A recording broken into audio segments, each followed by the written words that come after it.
Telangana phone tapping కేసుకు సంబంధించిన breaking update ను చూస్తున్నాము. ఈ కేసులో దర్యాప్తు లోతులకు వెళ్లే కొద్దీ సంచలనాలు బయటపడుతూనే ఉన్నాయి. బీఆర్ఎస్ హయాంలో అధికారులు, ప్రతిపక్ష నేతలు, ప్రజా సంఘాల నేతలు ఫోన్లు ట్యాపింగ్ దేశవ్యాప్తంగా కూడా దుమారం రేపగా జడ్జీల ఫోన్లు కూడా ట్యాప్ అయ్యాయనే ఆరోపణలు మొన్నటి వరకు వినిపించాయి. కానీ అవి ఆరోపణలు మాత్రమే కాదు, పక్కా ఆధారాలు ఉన్నాయని పోలీసులు చెబుతున్నారు.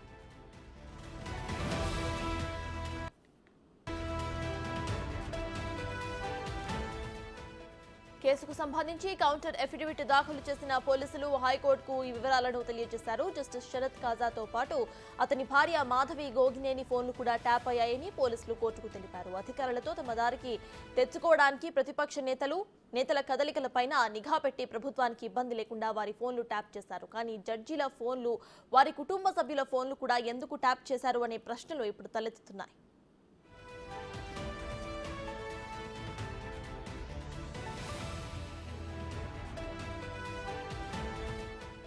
నిత్యం అధికారంలోనే ఉండాలనే ఆలోచన నుంచే ఈ ట్యాపింగ్ టెక్నిక్ ప్రయోగించారనే ఆరోపణలు వస్తున్నాయి.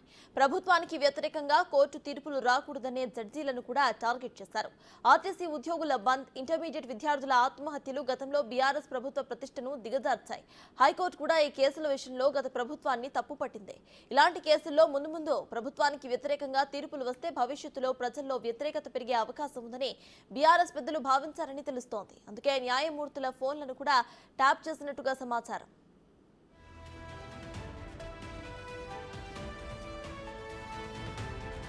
జడ్జీల కదలికలు, వ్యక్తిగత విషయాలపై ఎస్ఐబి మాజీ అధికారులు దృష్టి పెట్టారు. జడ్జీలతో పాటు వారి కుటుంబ సభ్యులను కూడా టార్గెట్ చేశారు. వారి వ్యక్తిగత జీవితంలో ఏదైనా తప్పు జరిగితే దానికి తమకు అనుకూలంగా మార్చుకోవాలన్నదే గత ప్రభుత్వ పెద్దల ఆలోచన.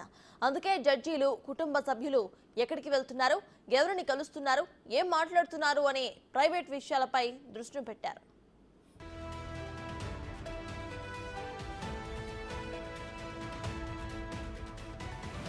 పోలీసులు దాఖలు చేస్తున్న కౌంటర్ ఎఫిడవిట్ లో చాలా పెద్ద లిస్టే కనిపిస్తోంది. గాలి అనిల్ కుమార్, సురేందర్ రెడ్డి, రఘువీర్ రెడ్డి, శ్రీనివాస్ రెడ్డి మేరెడ్డి, స్వప్నిక మేరెడ్డి, ఈటెల రాజేందర్, ఆయన కెమెరామ్యాన్ ఉదయ ఫోన్లు కూడా ట్యాప్ చేశారు. వీరితో పాటు ఈ జాబితాలో సాని జ్ఞానేశ్వర్, నరేందర్ రెడ్డి, అనుమాండ్ల మహేష్ కుమార్ గౌడ్, మానాల మోహన్ రెడ్డి, ఏనుగు రవీందర్ రెడ్డి, గుజ్జుల ప్రేమేందర్ రెడ్డి కూడా ఉన్నారు.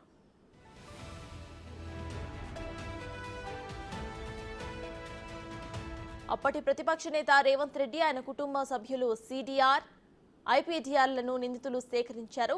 వారితో పాటు పొంగులేటి శ్రీనివాస్ రెడ్డి, ఈటెల రాజేందర్, ధర్మపురి అరవింద్, తీన్మార్ మల్లన్న, మహేశ్వర్ రెడ్డి, మేఘా శ్రీనివాస్ రెడ్డి, మైనంపల్లి రోహిత్ కూడా గత ప్రభుత్వానికి టార్గెట్గా అయ్యారు.